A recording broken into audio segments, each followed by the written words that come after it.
Terima kasih buat kalian yang sudah mengklik video ini.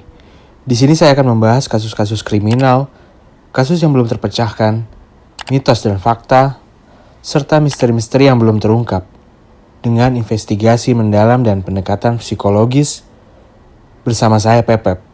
Dan selamat datang di Monogram Production.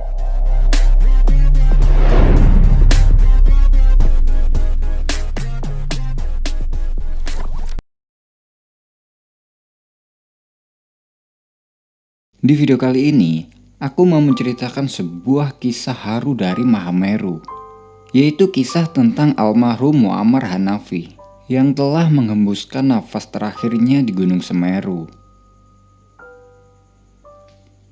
Sebelum meninggal, Hanafi punya dua keinginan.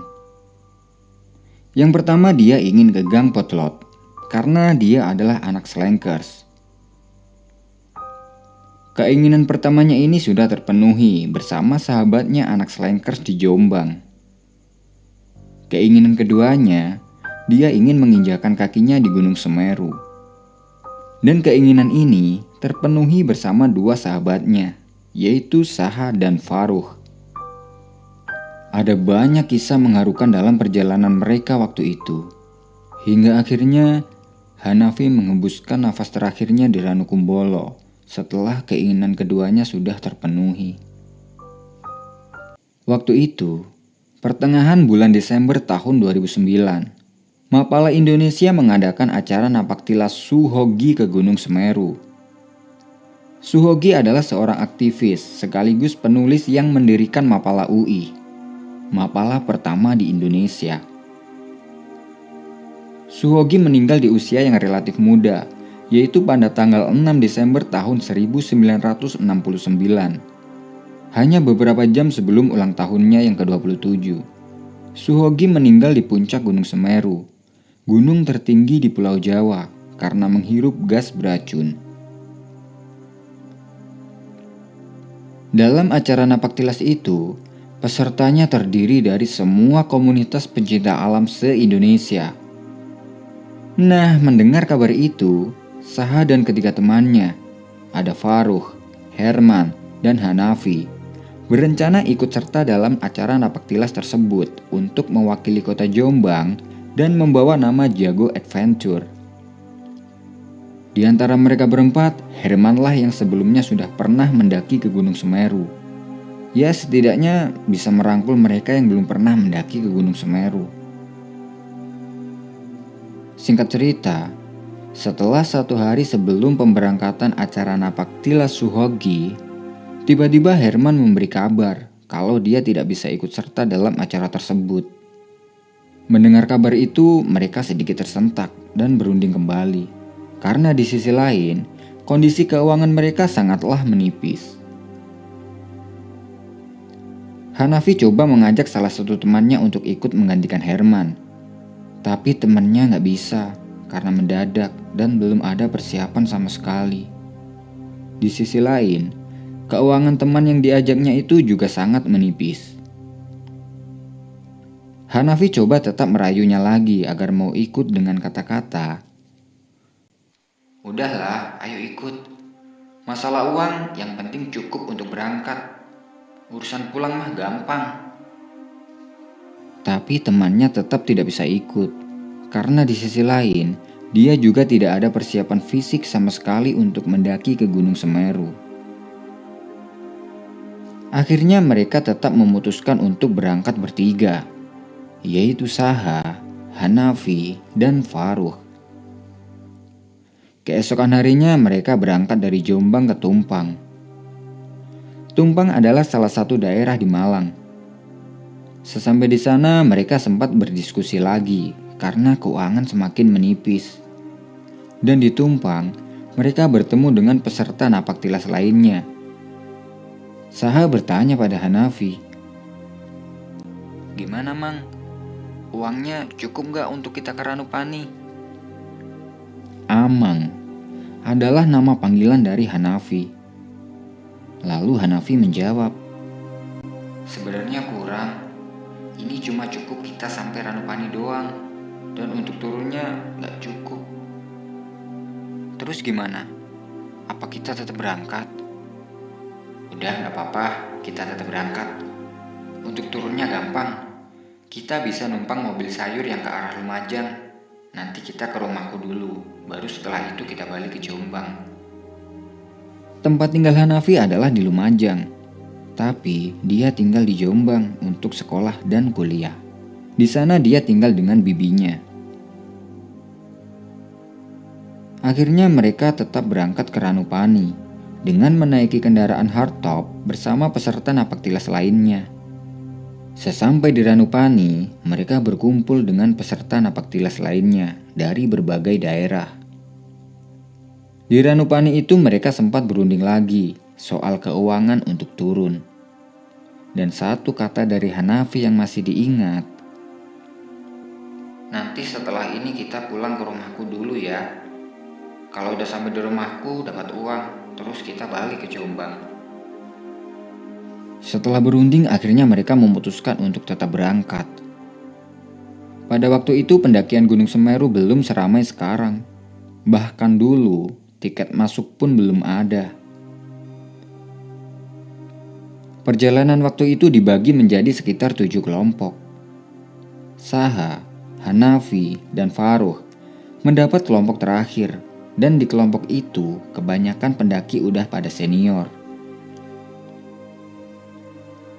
Mulai berjalan. Mereka berjalan dengan sangat pelan sambil sesekali break untuk membuat kopi. Mereka sempat heran dengan para senior. Ternyata kalau jalan santai banget, sampai sempat membuat kopi dulu karena saking santainya. Dan waktu itu mereka tidak ada kendala sama sekali. Kondisi mereka sangatlah fit. Singkat cerita, sampailah mereka di Ranukumbolo. Sesampai di situ, mereka break sambil merasakan indahnya Danau Ranukumbolo.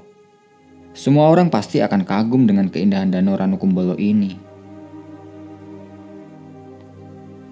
Setelah puas beristirahat di Ranukumbolo, kurang lebih jam 2 siang, mereka lanjut berjalan ke Kalimati. Di perjalanan mereka sangatlah have fun dan tidak lupa membuat kopi di sela-sela perjalanan hingga sampailah mereka di Kalimati. Sesampai di Kalimati, Hanafi sangatlah senang karena dari Kalimati itu dia sudah bisa melihat puncak Mahameru yang berdiri gagah. Sesampai di situ mereka mendirikan tenda dan beristirahat karena nanti jam 11 malam mereka berencana akan summit ke puncak Mahameru. Waktu sudah menunjukkan pukul 11 malam. Mereka semua bersiap-siap akan berjalan ke puncak Mahameru. Dan di kelompok 7 itu, yang naik ada 5 orang, termasuk mereka bertiga. Sebelum berjalan mereka sempat berpikir, "Ini beneran ya, kita akan naik ke puncak?" Seakan mereka tidak percaya. Soalnya, waktu di Kalimati itu kondisi mereka sudah sangat kecapean. Berbeda dengan kondisi sebelum sampai di Kalimati tadi. Setelah berunding, akhirnya mereka memutuskan untuk tetap naik dan meminum suplemen agar bisa fit lagi. Sebenarnya waktu itu yang dikhawatirkan Saha adalah Faruh. Karena Faruhlah yang lebih muda di antara mereka bertiga. Berjalan dengan langkah pelan, dan sampailah mereka di Arcopodo. Sesampai di situ, langkah kaki semakin pelan, karena kondisi jalan menanjak yang penuh pasir dan berdebu. Waktu itu kondisi Hanafi terlihat fit di depan Saha. Tapi, sebenarnya Saha tahu kalau Hanafi sangat kecapean, tapi dia tidak ingin membebani temannya. Dan Saha sebenarnya dia sudah menunggu kata-kata dari Hanafi. "Kalau memang capek ya gak usah dilanjut, mending kita turun aja." Tapi Hanafi tetap bersikokoh untuk lanjut berjalan ke puncak. Hingga akhirnya sampailah mereka di Cemoro Tunggal, yaitu pohon terakhir. Sesampai di situ mereka sangatlah senang karena bisa melihat lampu dari pendaki lain yang udah berjalan duluan di atasnya. Waktu itu mereka merasa udah berjalan paling belakang. Padahal sebenarnya di belakang mereka masih ada pendaki lain, tapi masih jauh. Tidak lama kemudian mereka lanjut berjalan naik, dengan posisi Faruh di depan, Saha di tengah dan Hanafi di belakang. Terus berjalan. Ketika sudah sampai di pertengahan antara Cemoro Tunggal dan Puncak, di situ barulah terlihat kalau Hanafi memang benar-benar kelelahan. Dia terduduk letih sambil menatap ke bawah. Sedangkan Faruh, dia sudah berjalan lumayan jauh di atas. Melihat Hanafi yang kelelahan, Saha bertanya pada Hanafi, "Mang, kalau memang capek kita turun aja gak apa-apa." Tapi Hanafi tetap ingin lanjut ke puncak dan bilang, "Kamu duluan susul Faruh, nanti aku nyusul." Mendengar itu Saha berjalan duluan dan meminta Faruh untuk berhenti. Sesampai Saha di tempat Faruh, Hanafi menyusul.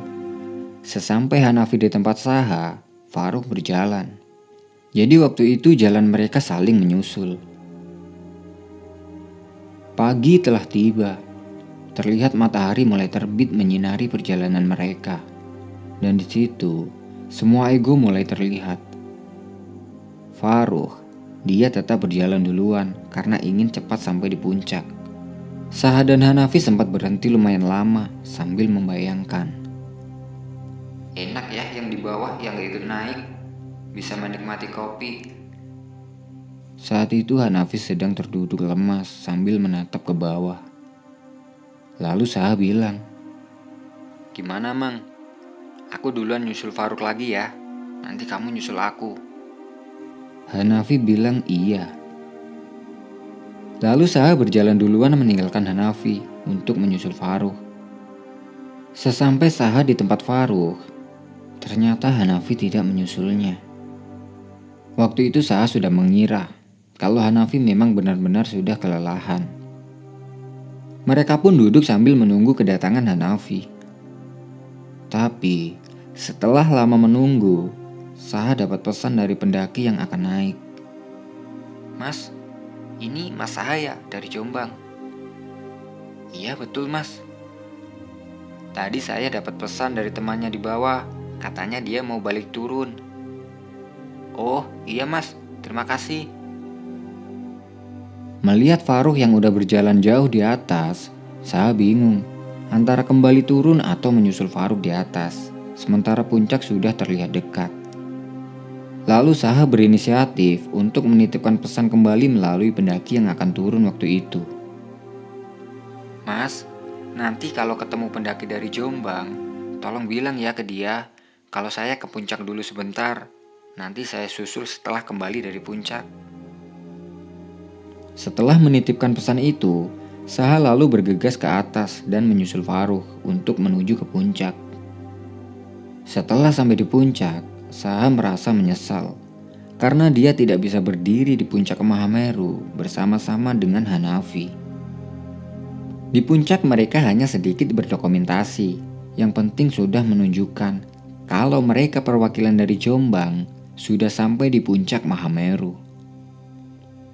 Setelah berdokumentasi, Saha dan Faruh kembali turun untuk menyusul Hanafi. Berjalan turun. Setelah sampai di jalur rok bebatuan, Saha melihat Hanafi sedang berjalan tertatih-tatih. Dan waktu itu, hari sudah lumayan siang. Ternyata, tadi yang niatnya Hanafi ingin turun, itu batal. Karena mendengar pesan dari Saha yang dititipkan pada pendaki yang akan turun tadi. Hanafi berusaha naik ke puncak untuk menyusul Saha dan Faruh. Melihat Hanafi yang sedang berjalan tertatih-tatih, Saha pun menghampirinya. Kemudian Saha bilang pada Hanafi, "Gimana Mang?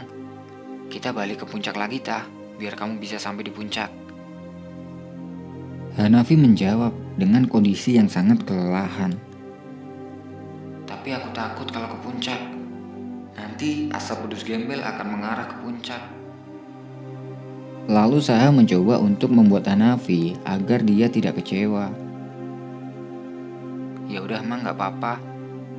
Di sini aja kamu sudah sama seperti sampai di puncak.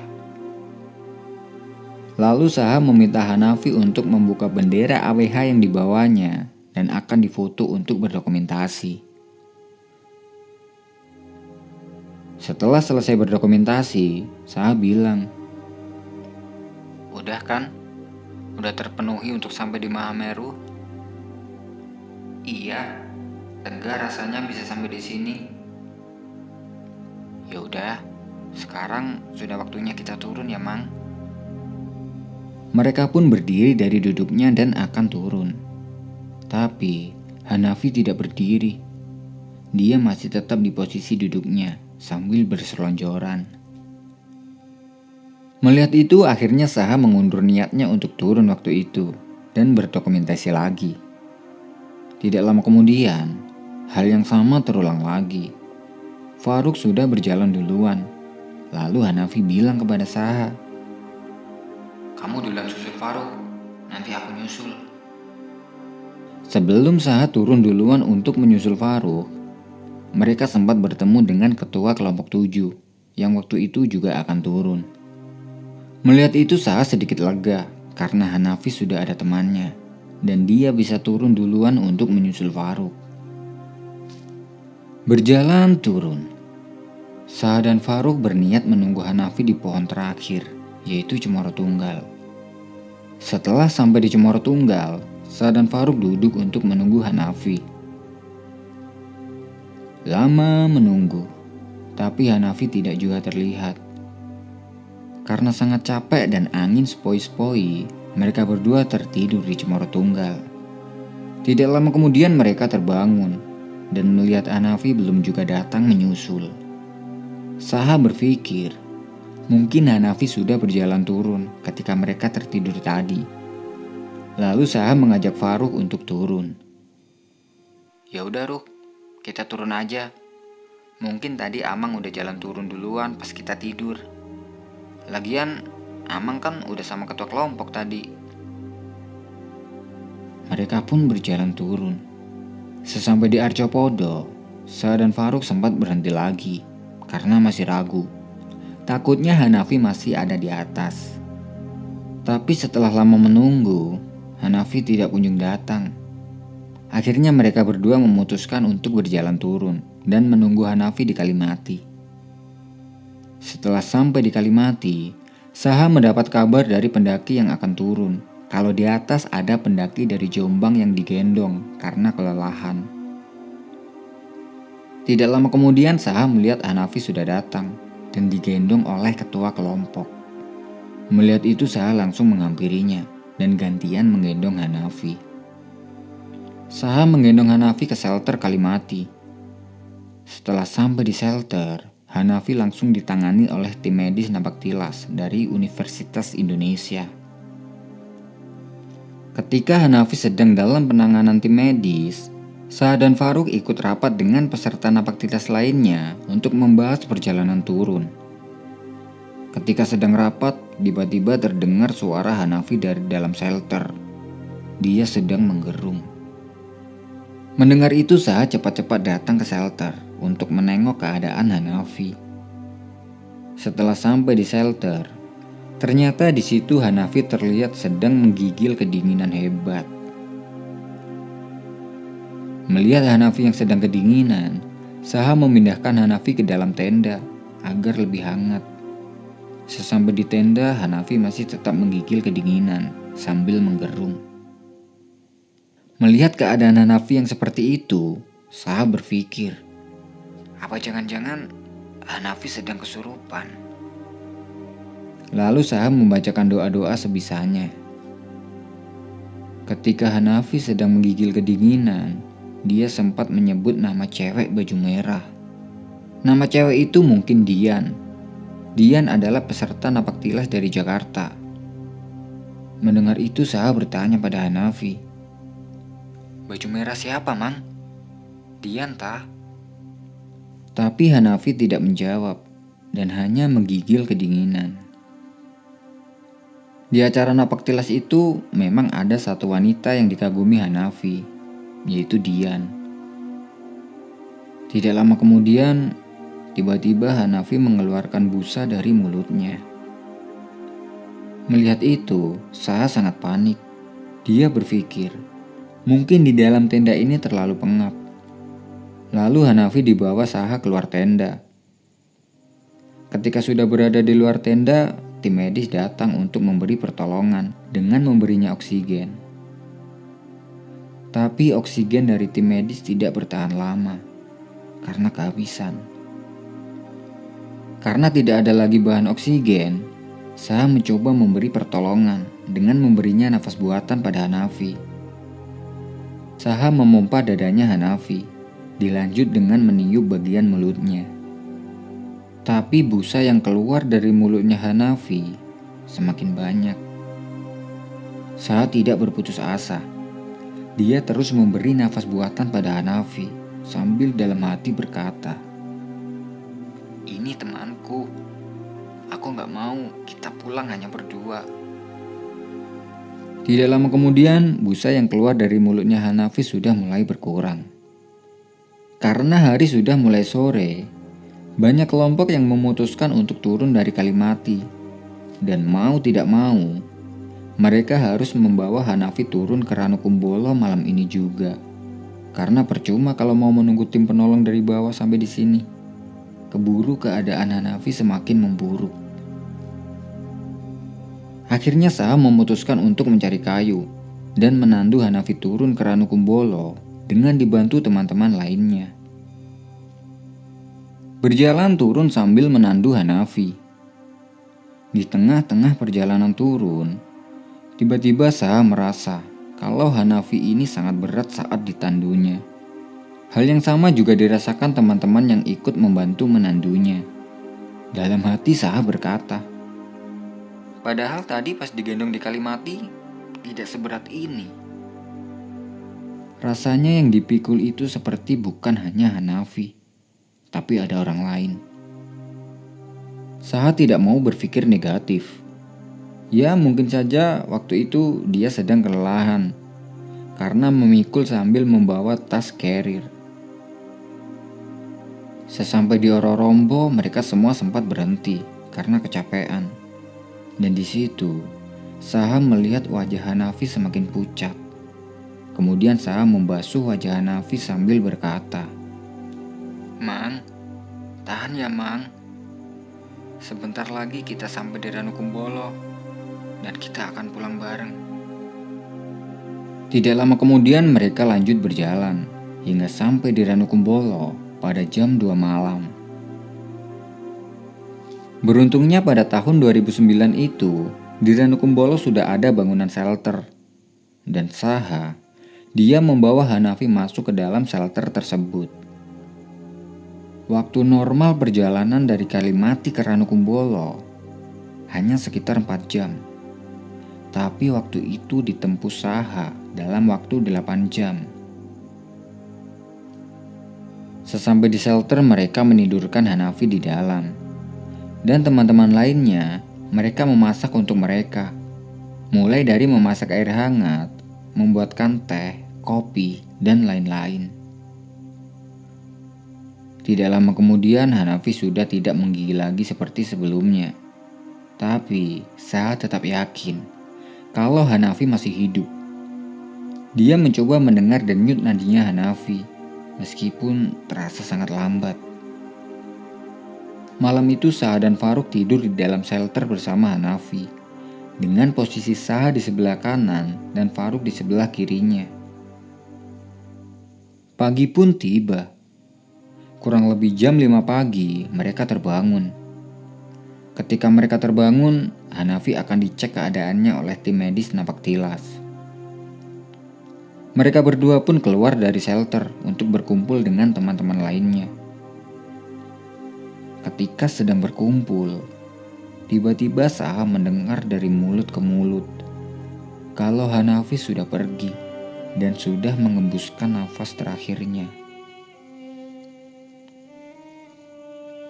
Faruk percaya kalau Hanafi sudah pergi, tapi Saha tetap tidak percaya.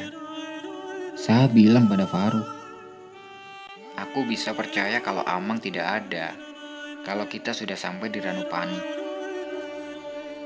Karena tim ranger tidak kunjung datang ke Ranukumbolo, akhirnya Saha memutuskan untuk membawa Hanafi turun dengan menandunya sambil dibantu teman-teman lainnya. Ketika ditandu itu, posisi Hanafi sudah menumpangkan tangannya di atas perut. Berjalan turun sambil menandu Hanafi. Ketika sudah sampai di pos 4, barulah mereka bertemu dengan tim penolong. Lalu Hanafi dibawa turun duluan oleh tim penolong ke bawah. Setelah Hanafi dibawa tim penolong ke bawah, teman-teman yang lainnya mencoba menenangkan Saha dan Faruk. Sabar ya bang. Tapi dalam hati Saha masih belum percaya sebelum dia sampai di Ranupani. Tidak lama kemudian mereka lanjut berjalan turun.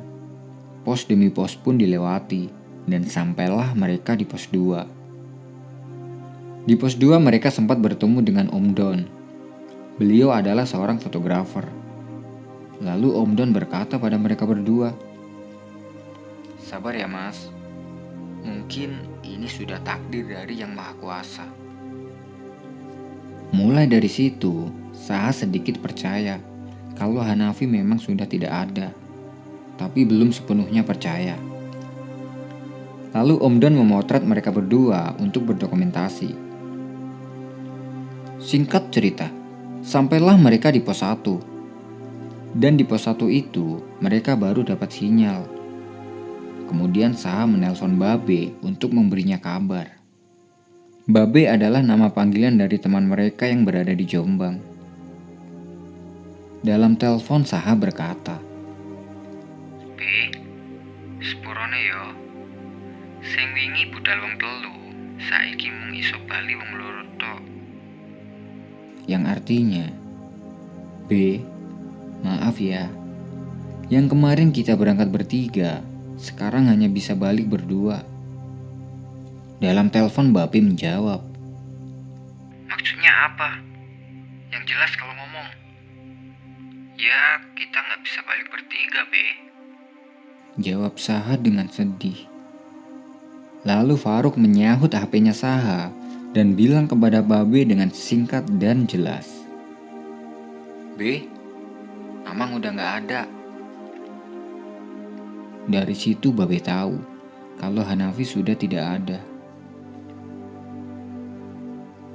Yang sebelumnya mereka tidak pernah menangis, seketika itu mereka nangis karena kepergian Hanafi. Setelah itu mereka berjalan turun. Ketika sampai di jalan aspal, mereka dijemput dengan kendaraan motor dan diantar ke rumah salah satu warga Ranupani. Sesampai di situ terlihat sangat ramai oleh warga, polisi, dan ambulans. Dan di situ Saha baru percaya kalau Hanafi memang sudah benar-benar pergi dengan tenang.